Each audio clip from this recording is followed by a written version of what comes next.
जय श्री कृष्ण। मैं संध्या शर्मा श्री कृष्ण कथा में आप सभी कृष्ण भक्तों का स्वागत करती हूँ। सूर्य ग्रहण के समय कुरुक्षेत्र में उपस्थित स्त्रियों में कुंती, गांधारी, द्रौपदी, सुभद्रा, अन्य अनेक राजाओं की रानियां, वृंदावन की गोपियां भी थी। भगवान श्री कृष्ण की विभिन्न रानियों ने किस प्रकार उनका विवाह हुआ सभी द्रौपदी को बताया और श्री कृष्ण की समस्त रानियों का उनके प्रति प्रेम और स्नेहपूर्ण आसक्ति देखकर सभी स्त्रियां श्रद्धा से भर गई।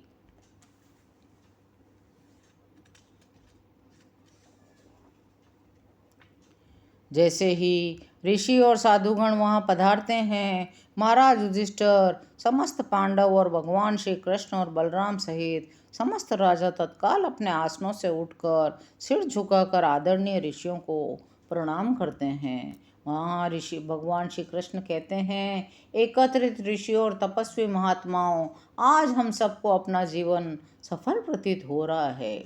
आज हमने जीवन का वांछित लक्ष्य प्राप्त कर लिया है, क्योंकि जिन उत्कृष्ट मुक्त तपस्वियों और ऋषियों के दर्शन के लिए स्वर्ग लोक के महान देवता तक लालायित रहते हैं, हम उनका प्रत्यक्ष दर्शन कर रहे हैं। कृष्ण आगे कहते हैं, तीर्थ स्थानों पर जाने, वहाँ स्नान करने, मंदिरों में श्री मूर्तियों के दर्शन के द्वारा कोई स्वयं को निर्मल नहीं कर सकता, किंतु यदि व्यक्ति को किसी महान भक्त, श्री भगवान के प्रतिनिधि, किसी महात्मा से मिलने का सौभाग्य मिलता है, तब वह व्यक्ति तत्काल ही निर्मल हो जाता है। जब परम अधिकारी भगवान श्री कृष्ण इस प्रकार अत्यंत गंभीरता पूर्वक बोल रहे थे, तब समस्त ऋषि और सन्यासी पूर्णतया शांत थे। यदि व्यक्ति का ज्ञान अत्यंत उन्नत न हो तो व्यक्ति अपने शरीर को ही अपनी आत्मा मानता है, अपने परिवार के सदस्यों को ही अपना संबंधी मानता है।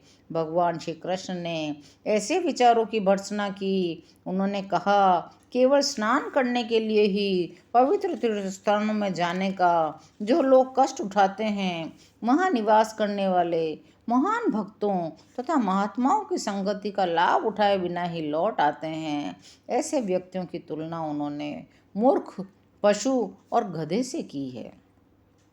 तब ऋषियों ने कहा, प्रिय भगवान, समझा जाता है मानव समाज के नेता के रूप में हम लोगों के पास जीवन का उचित दर्शन है।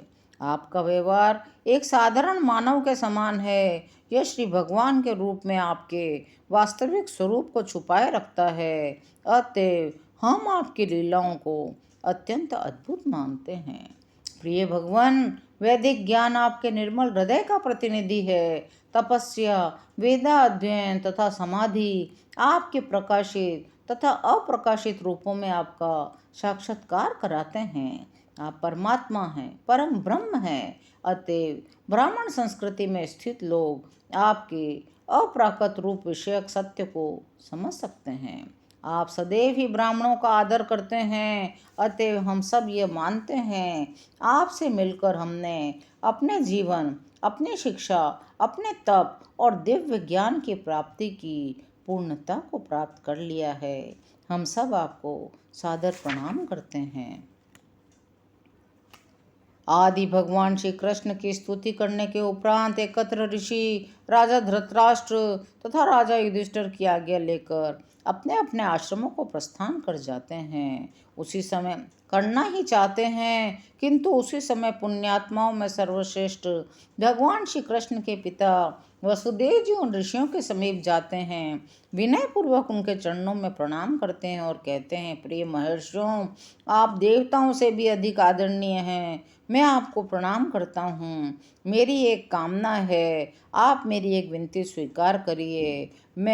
आप यदि आप अन्य समस्त कर्मों के फल को निष्फल करने वाले परम सकाम कर्म की व्याख्या कर दें तो मैं इसे महान अनुग्रह समझूंगा। देवर्षि नारद भी वहाँ उपस्थित थे। उन्होंने कहा, प्रिय ऋषियों, श्री कृष्ण को पुत्र रूप में स्वीकार करके श्री भगवान के पिता बनने वाले वसुदेव जी अपनी महान सदाशता, सादगी के कारण हमसे अपने कल्याण के विषय में प्रश्न करने की प्रवृत्ति रखते हैं। भगवान श्री कृष्ण सृष्टि, पालन और संहार की प्रक्रियाओं से अप्रभावित रहते हैं।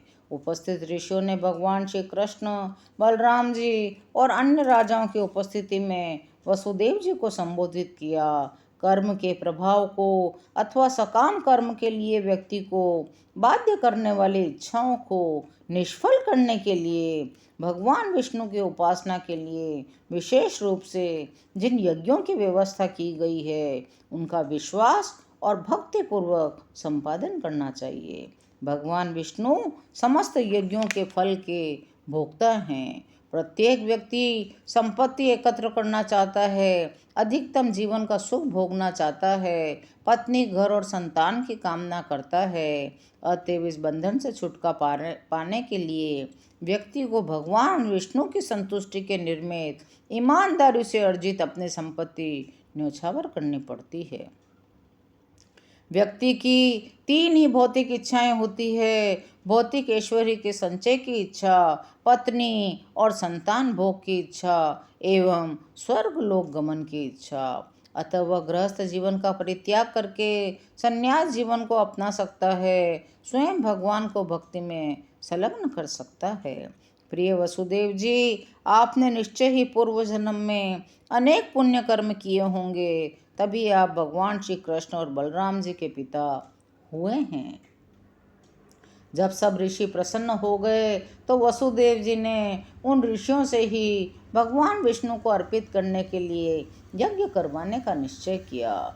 उस पुण्य क्षेत्र में आवश्यक सामग्री का संग्रह किया और यज्ञ संपादन के लिए वसुदेव जी तत्पर हो गए। स्नान किए, उत्तम वस्त्र धारण किए। जब सब कुछ पूर्ण हो गया तो वसुदेव जी अपनी पटरानी देवकी एवं अन्य 18 पत्नियों के साथ यज्ञ के सम्मुख बैठे। वसुदेव जी को यज्ञ में दीक्षित होना था। उनकी सभी पत्नियों ने भी उत्तम वस्त्र धारण किए और उस यज्ञ को महान उन ऋषियों ने बड़े प्रेम से संपूर्ण कराया। जब उनका यज्ञ संपन्न हो गया तो पहने हुए वस्त्र और आभूषण दान कर दिए गए और उसके पश्चात उन्होंने फिर स्नान किया। स्नान करने के उपरांत सभी बड़े सुंदर लग रहे थे और फिर सभी ऋषियों को उन्होंने बड़े प्रेम से भोजन करवाया। जब ऋषियों ने भोजन कर लिया तब उन्होंने इन यजमानों को भी भोजन करने की आज्ञा दी। तब सभी यजमानों ने भी भोजन कर लिया और सभी बड़े प्रसन्न हुए। इन और सब आपने आपस में उपहारों का आदान प्रदान किया। सभी ऋषियों को आवश्यक उपहार दिए गए और सभी ऋषि बड़े प्रसन्न होकर के, संतुष्ट होकर के अपने अपने आश्रम को चले गए। इन सब विदाई उपहारों के ग्रहण के उपरांत अपने सहयोगियों सहित नंद महाराज ने भी ब्रजभूमि वृंदावन के लिए प्रस्थान किया। वृंदावन वासियों का मन तो कृष्ण और बलराम में ही अटका रहा, तो भी उन्होंने बेमन से वृंदावन के लिए प्रस्थान किया। द्वारका लौटने पर उन्होंने अत्यंत संतोषपूर्वक वसुदेव जी द्वारा संपादित यज्ञ, विभिन्न मित्रों और शुभ चिंतकों से अपनी भेंट आदि का सभी यदुवंशियों ने वर्णन किया। उन्होंने विभिन्न तीर्थ यात्राओं के मध्य हुई अनेक अन्य घटनाओं का भी वर्णन किया। आज की कथा यहीं विराम लेती है। शेष अगले अंकों में। जय श्री कृष्ण।